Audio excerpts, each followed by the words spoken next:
You're actually on privately run grounds, so it's a police station. I see.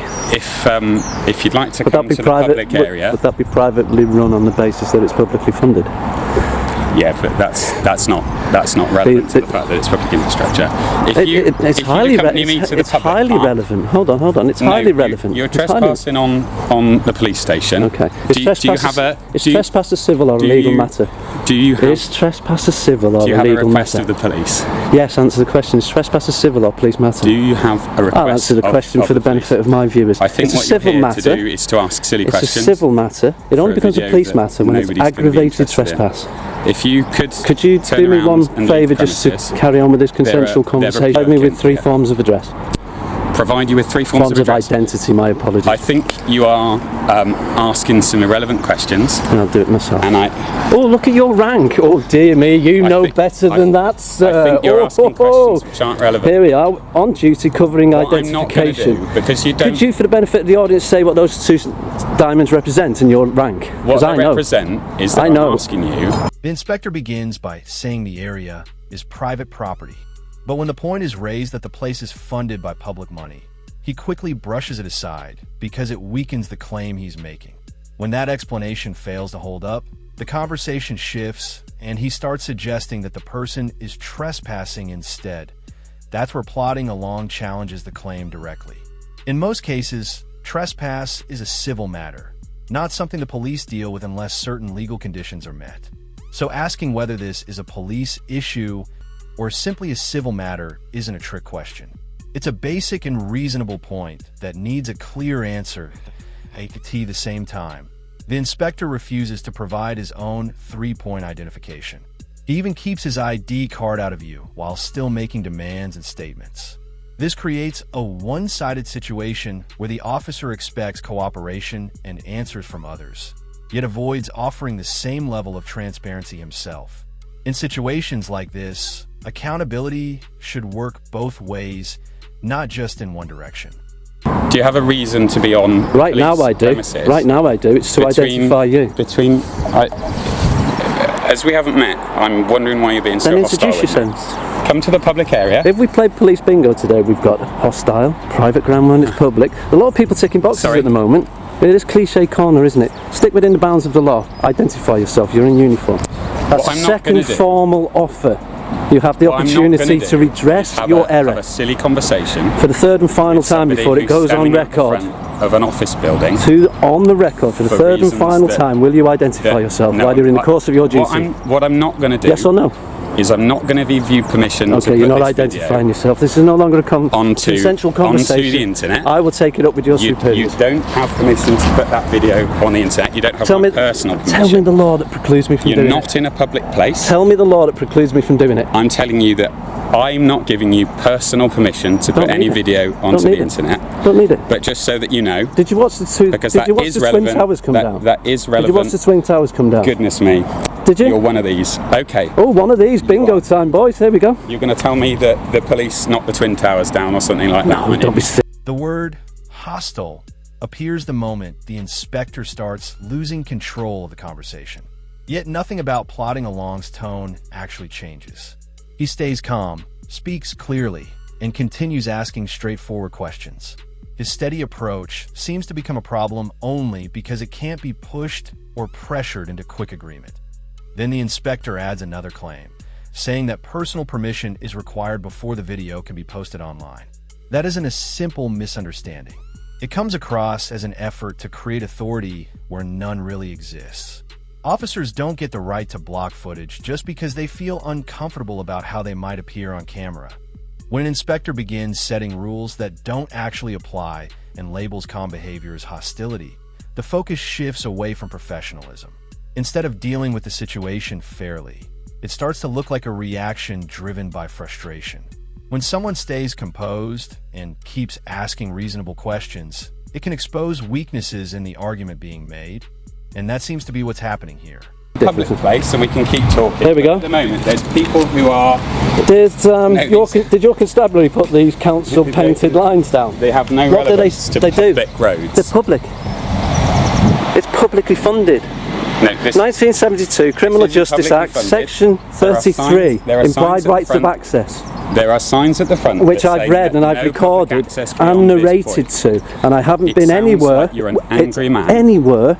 You're an that I angry shouldn't man be. who doesn't like public services. Do you think personal insinuation is the way for a senior officer to behave? This is an observation. You seem to be very angry. Angry? You're here on a police station. You clearly don't like the police. Would you be delighted if your rights were violated? Back into. Would you be delighted? No, you wouldn't. Very argumentative, and it's Oh, far that's a less crime, isn't it? What constitutes authorization? I'm asking you now, as a member of the public. I work in a public service. I think that you've got a general dislike of the police. I work in the public service. Okay. The inspector really starts to trip over his own words when he tells him to move to a public area. Plodding along points directly to the double yellow lines in front of the station. Official markings put in place by the council and enforceable under public highway laws. Those lines don't appear on genuinely private property, making the point clear and concrete. Plodding along goes further, citing Section 33 of the Criminal Justice Act 1972, which protects lawful access to areas where the public normally has a right to be. The inspector completely avoids addressing this legal reference. Instead of responding with facts or reason, he resorts to name-calling, repeatedly labeling plodding along as an angry man. That's neither leadership nor proper authority.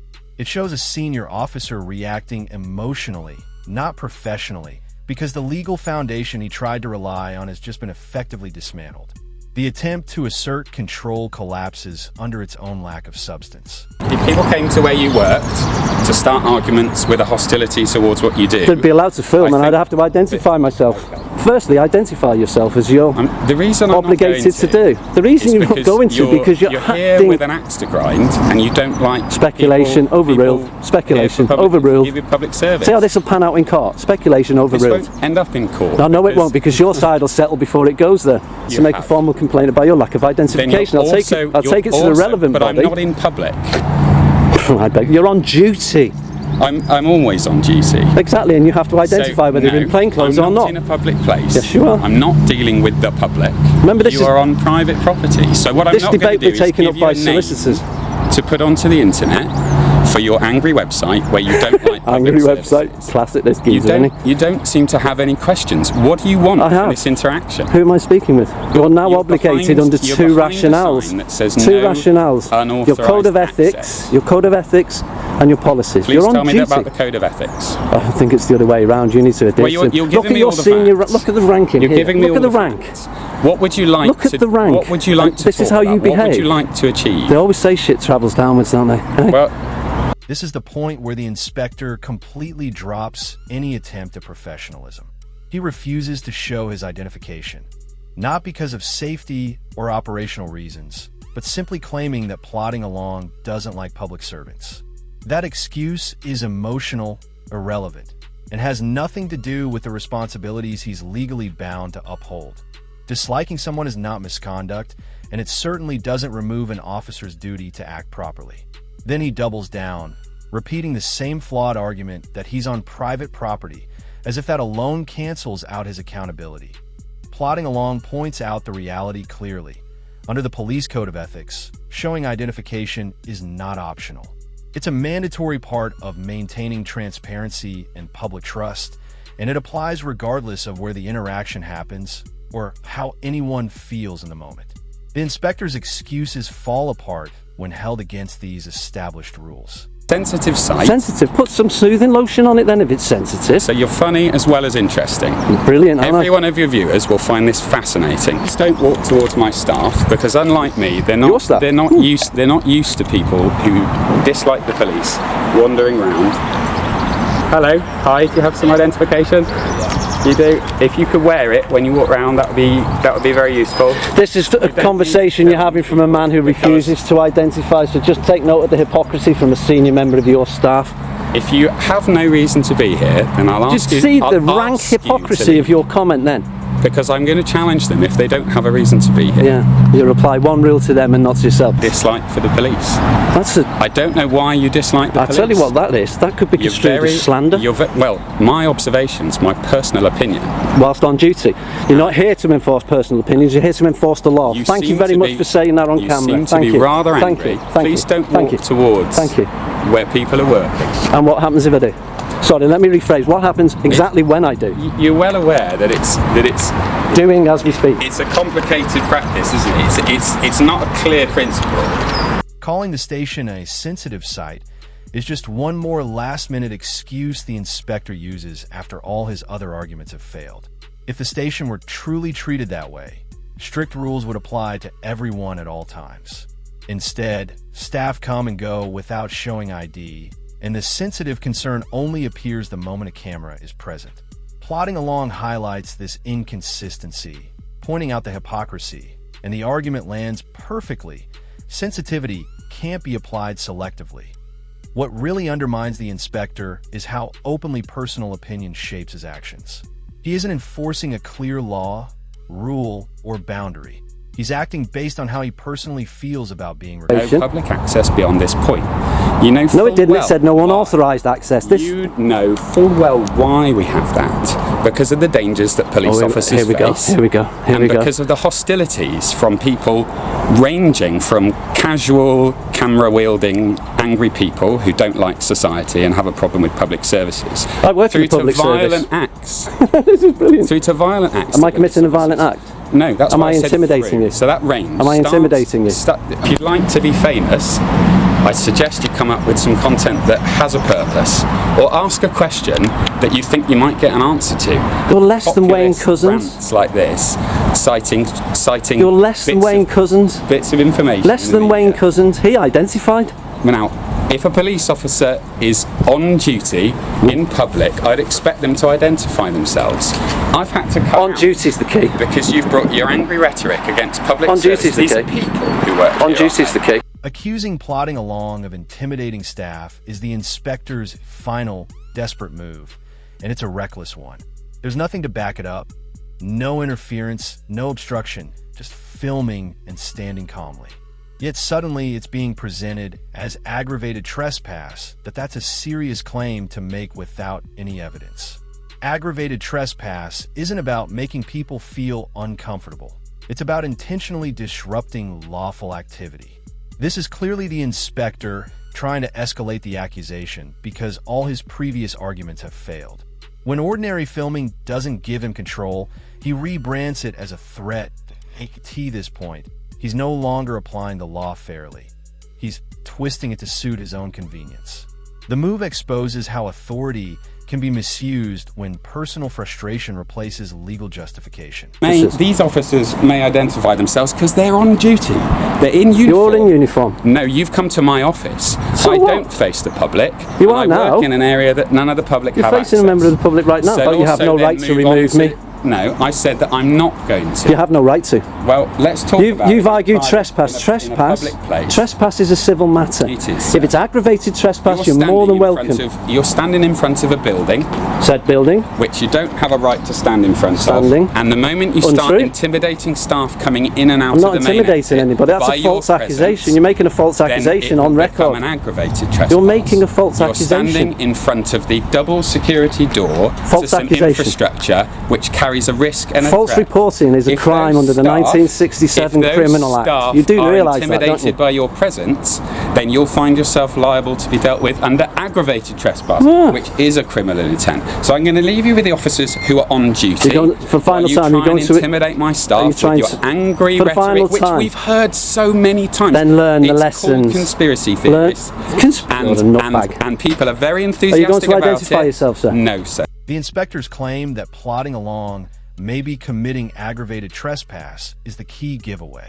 That word "may" does all the heavy lifting. It hints at seriousness without requiring any proof. Plodding along doesn't argue with emotion. He methodically exposes the gap. Who is actually harmed? Who has been obstructed? Who's prevented from doing their job? There's no answer, because there isn't one. Staff on duty don't automatically become victims just because someone is filming nearby, and mere suspicion doesn't create real harm. What really shows the weakness of the claim is how it collapses under simple scrutiny. Aggravated trespass isn't about annoyance or discomfort. It requires intent to disrupt lawful activity. Plodding along forces the inspector to face that reality. But instead of providing facts, the officer drifts back into hypotheticals and complaints about tone. That isn't enforcement. It's fishing for a reason that doesn't exist. When an allegation can't be linked to a person, an act, or a result, the supposed authority only exists in the officer's mind. And the ending makes that clear. Faced with questions he can't answer and claims he can't defend, the inspector retreats. No warning, no action, no follow-up, just silence. That's the moment the bluff is fully exposed. If you found this breakdown useful, don't forget to like, share, and subscribe to support the channel and keep this kind of accountability in the spotlight.